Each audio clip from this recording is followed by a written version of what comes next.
Hello everyone, welcome to another cooking vlog. ಮಧ್ಯಾಹ್ನದ ಊಟಕ್ಕೆ ಬಿಸಿ ಬಿಸಿ ರಾಗಿ ಮುದ್ದೆ ಜೊತೆಗೆ ಅನ್ನದ ಜೊತೆಗೆ ತುಂಬಾ ಈಸಿಯಾಗಿ ಟೇಸ್ಟಿಯಾಗಿ ಮಸೊಪ್ಪು ಹೇಗೆ ಮಾಡೋದು ಅಂತ ತೋರಿಸ್ತಾ ಇದ್ದೀನಿ. ರುಚಿ ಅಂತೂ ಸಖತ್ತಾಗಿರುತ್ತೆ, ಒಂದ್ಸಲ ಟ್ರೈ ಮಾಡಿ ನೋಡಿ. ಮೊದಲಿಗೆ ಒಂದು ಕುಕ್ಕರ್ ಇಟ್ಕೊಂಡು ಅದಕ್ಕೆ ಬೇಳೆಗಳನ್ನು ಫಸ್ಟ್ ಸೇರಿಸ್ಕೊಳ್ತೀನಿ. ಒಂದು ಅರ್ಧ ಬೌಲಷ್ಟು ಮೊಳಕೆ ಹುರುಳಿಕಾಳು, ಹಾಗೆಯೇ ಒಂದು ಅರ್ಧ ಬೌಲಷ್ಟು ಮಸೂರ್ ದಾಲ್, ಒಂದು ಅರ್ಧ ಬೌಲಷ್ಟು ಹೆಸರು ಬೇಳೆ. ನೀವು ಹೆಸರು ಬೇಳೆ ಯೂಸ್ ಮಾಡಲ್ಲ ಅನ್ನೋರು ಮಾಮೂಲಿ ತೊಗರಿ ಬೇಳೆ ಹಾಕಿ ಆದ್ರೂ ಮಾಡ್ಕೊಳ್ಬೋದು. ಹಾಗೆಯೇ ಒಂದು ಅರ್ಧ ಬೌಲಷ್ಟು ಒಣಗಿರುವಂಥ ಹಿದ್ಕವರೆ ಬೇಳೆ.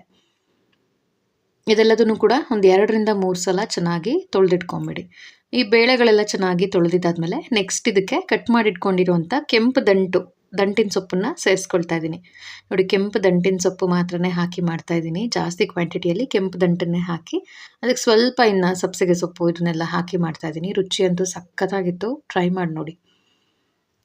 1 ಕಟ್ಟಷ್ಟು ಕೆಂಪು ದಂಟಿನ ಸೊಪ್ಪು, ಹಾಗೆಯೇ ಸ್ವಲ್ಪ ಇದಕ್ಕೆ ಮೆಂತ್ಯ ಸೊಪ್ಪು, ಹಾಗೆಯೇ ಸ್ವಲ್ಪ ಸಬ್ಸಿಗೆ ಸೊಪ್ಪು, ಸ್ವಲ್ಪ ಕೊತ್ತಂಬರಿ ಸೊಪ್ಪು. ಇದು ಮೂರನ್ನು ಕೂಡ ಸೇಮ್ ಈಕ್ವಲ್ ಕ್ವಾಂಟಿಟಿಯಲ್ಲಿ ತೊಗೊಂಡಿದ್ದೀನಿ. ಸಣ್ಣದಾಗಿ ಕಟ್ ಮಾಡಿಕೊಂಡು ಸೇರಿಸ್ಕೊಂಡಿದ್ದೀನಿ. ಹಾಗೆಯೇ ಖಾರಕ್ಕೆ ಒಂದು 5ರಿಂದ 6 ಹಸಿಮೆಣಸಿನಕಾಯಿ, ಒಂದು 10ರಿಂದ 12 ಎಸಳಷ್ಟು ಬೆಳ್ಳುಳ್ಳಿ, 2 ಈರುಳ್ಳಿ, 2 ಟೊಮ್ಯಾಟೊನ ಸಣ್ಣದಾಗಿ ಕಟ್ ಮಾಡಿಕೊಂಡು ಹಾಕ್ಕೊಂಡಿದ್ದೀನಿ.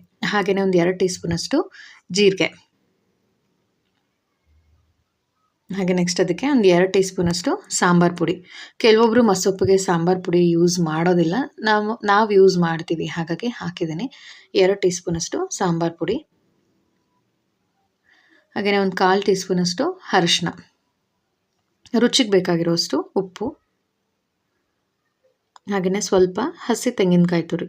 ಈ ಮಸೊಪ್ಪು ಅಂದ್ರೇ ಹಾಗೆ ಎಲ್ಲ ಇಂಗ್ರೀಡಿಯೆಂಟನ್ನು ಕುಕ್ಕರಲ್ಲಿ ಒಟ್ಟಿಗೆ ಹಾಕಿ ಕೂಗಿಸಿ ಮಸ್ತು ಒಗ್ಗರಣೆ ಹಾಕಿ ಮಾಡೋವಂಥದ್ದು. ರುಚಿ ಅಂತೂ ಸಖತ್ತಾಗಿರುತ್ತೆ. ಕೆಂಪು ದಂಟು ಹಾಕಿ ಮಾಡಿರೋದು, ಟ್ರೈ ಮಾಡಿ. ಒಂದು 2 ಕಪ್ಪಷ್ಟು ನೀರನ್ನು ಹಾಕಿ ಲಿಡನ್ನು ಕ್ಲೋಸ್ ಮಾಡಿ 4 ವಿಷಲ್ ಹಾಕ್ಸ್ಕೊಳ್ತಾ ಇದ್ದೀನಿ. 4 ವಿಷಲ್ ಹಾಕಿದ್ಮೇಲೆ ತೋರಿಸ್ತಾ ಇದ್ದೀನಿ ನೋಡಿ. ಬೇಳೆ, ಸೊಪ್ಪು, ಈರುಳ್ಳಿ, ಟೊಮ್ಯಾಟೊ ಹಾಕಿರೋಂಥ ಎಲ್ಲ ಇಂಗ್ರೀಡಿಯೆಂಟು ಕೂಡ ಚೆನ್ನಾಗಿ ಬೆಂದಿದೆ. ಇದನ್ನು ಚೆನ್ನಾಗಿ ಹೊಂದ್ಕೊಳ್ಳೋ ಹಾಗೆ ಮಸ್ತ್ ಇಟ್ಕೊಳ್ಬೇಕು. ಜಾಸ್ತಿ ನೀರು ಹಾಕಿ ಬೇಯಿಸಿದ್ರೆ ಮಸ್ಕೊಳ್ಳುವಾಗ ನೀರನ್ನು ಸಪ್ರೇಟಾಗಿ ನಾವು ತೆಗೆದಿಟ್ಕೊಳ್ಬೇಕಾಗುತ್ತೆ. ಸ್ವಲ್ಪ ನೀರನ್ನು ಹಾಕಿದ್ದೀನಿ, ಬೇಕಂದರೆ ಮತ್ತೆ ಹಾಕ್ಕೊಳ್ಬೋದು ಅಂತ. ಬೆಂದಾದ್ಮೇಲೆ ಈ ರೀತಿ ಚೆನ್ನಾಗಿ ಒಂದು 2 ನಿಮಿಷ ಮಸ್ಕೊಳ್ಬೇಕು. ಈ ಮಸೊಪ್ಪೆ ಹಾಗೆ ಚೆನ್ನಾಗಿ ಮಸ್ತಷ್ಟು ರುಚಿ ಚೆನ್ನಾಗಿರುತ್ತೆ. ಚೆನ್ನಾಗಿ ಮಸ್ತಿದ್ದಾದಮೇಲೆ ನೆಕ್ಸ್ಟ್ ಇದಕ್ಕೆ ಒಗ್ಗರಣೆ. ಸಪ್ರೇಟಾಗಿ ನಾನಿಲ್ಲಿ ಎಣ್ಣೆ, ಇಂಗು, ಸಾಸಿವೆ, ಕರಿಬೇವು, ಒಣಮೆಣಸಿನ್ಕಾಯಿನ ಹಾಕಿ ಒಗ್ಗರಣೆ ಮಾಡಿಟ್ಕೊಂಡಿರೋದನ್ನು ಸೇರಿಸ್ತಾ ಇದ್ದೀನಿ. ಈ ಮಾಡಿಟ್ಕೊಂಡಿರೋವಂಥ ಒಗ್ಗರಣೆನ ಹಾಕಿ ಇನ್ನೊಮ್ಮೆ ಎಲ್ಲದನ್ನು ಕೂಡ ಚೆನ್ನಾಗಿ ಹೊಂದ್ಕೊಳ್ಳೋ ಹಾಗೆ ಮಿಕ್ಸ್ ಮಾಡಿ ಒಂದು 2 ನಿಮಿಷ ಇದನ್ನು ಮೀಡಿಯಮ್ ಫ್ಲೇಮಲ್ಲೇ ಇಟ್ಟು ಕುದಿಯೋದಕ್ಕೆ ಬಿಟ್ಬಿಡೋಣ. ನೋಡಿ, ಇವಾಗ ಚೆನ್ನಾಗಿ ಮಿಕ್ಸ್ ಮಾಡಿ ಕುದಿಯೋದಕ್ಕೆ ಬಿಟ್ಟಿದ್ದೀನಿ. ಇದಕ್ಕೆ ಯಾವುದೇ ರೀತಿ ಖಾರ ರುಬ್ಬೋ ಹಾಗಿಲ್ಲ. ಒಂದು 5 ನಿಮಿಷಕ್ಕೆಲ್ಲ ಈ ಮಸೊಪ್ಪು ರೆಡಿ ಆಗಿಬಿಡುತ್ತೆ. ರುಚಿ ಅಂತೂ ಅಷ್ಟೇ ಚೆನ್ನಾಗಿರುತ್ತೆ. ನೋಡಿ, ಇವಾಗ ಮಸೊಪ್ಪು ಚೆನ್ನಾಗಿ ಕುದೀತಾ ಇದೆ.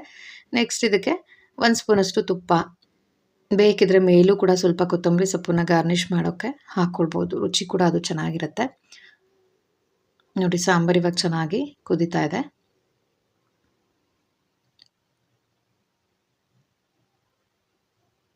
ಲಾಸ್ಟಲ್ಲಿ ಇದಕ್ಕೆ 1 ಸ್ಪೂನಷ್ಟು ತುಪ್ಪನ ಸೇರಿಸ್ಕೊಳ್ತಾ ಇದ್ದೀನಿ. ರುಚಿ ಚೆನ್ನಾಗಾಗುತ್ತೆ. ಬೇಕಿದ್ರೆ ನೀವು ಸರ್ವ್ ಮಾಡುವಾಗಾದ್ರೂ ಹಾಕ್ಕೊಳ್ಬೋದು.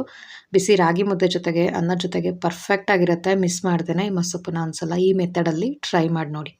ಈ ವಿಡಿಯೋ ಹಾಗೆ ಈ ರೆಸಿಪಿ ನಿಮಗೆಲ್ಲರಿಗೂ ಇಷ್ಟ ಆಯಿತು ಅನ್ಕೋತೀನಿ. ಇಷ್ಟ ಆಗಿದ್ರೆ ಲೈಕ್ ಮಾಡಿ, ಶೇರ್ ಮಾಡಿ, ಕಮೆಂಟ್ ಮಾಡಿ. ಹಾಗೆ ಇನ್ನು ನನ್ನ ಚಾನಲ್ಗೆ ಯಾರೆಲ್ಲ ಸಬ್ಸ್ಕ್ರೈಬ್ ಆಗಿಲ್ಲ ಮರಿದೇನೆ ಸಬ್ಸ್ಕ್ರೈಬ್ ಮಾಡಿಕೊಂಡು ಸಪೋರ್ಟ್ ಮಾಡಿ. ಪಕ್ಕದಲ್ಲಿ ಕಾಣಿಸೋ ಅಂಥ ಬೆಲ್ಲೈಕನ್ನ ಪ್ರೆಸ್ ಮಾಡಿದ್ರೆ ನಾನು ಹಾಕೋ ಅಂಥ ಎಲ್ಲ ವಿಡಿಯೋ ನೋಟಿಫಿಕೇಷನ್ಸ್ ನಿಮಗೆ ಬಂದು ತಲುಪುತ್ತೆ. ಮಿಸ್ ಮಾಡ್ದೇ ರೆಸಿಪಿಯನ್ನು ಟ್ರೈ ಮಾಡಿ ಕಮೆಂಟ್ ಸೆಕ್ಷನಲ್ಲಿ ತಿಳಿಸಿ. Thank you.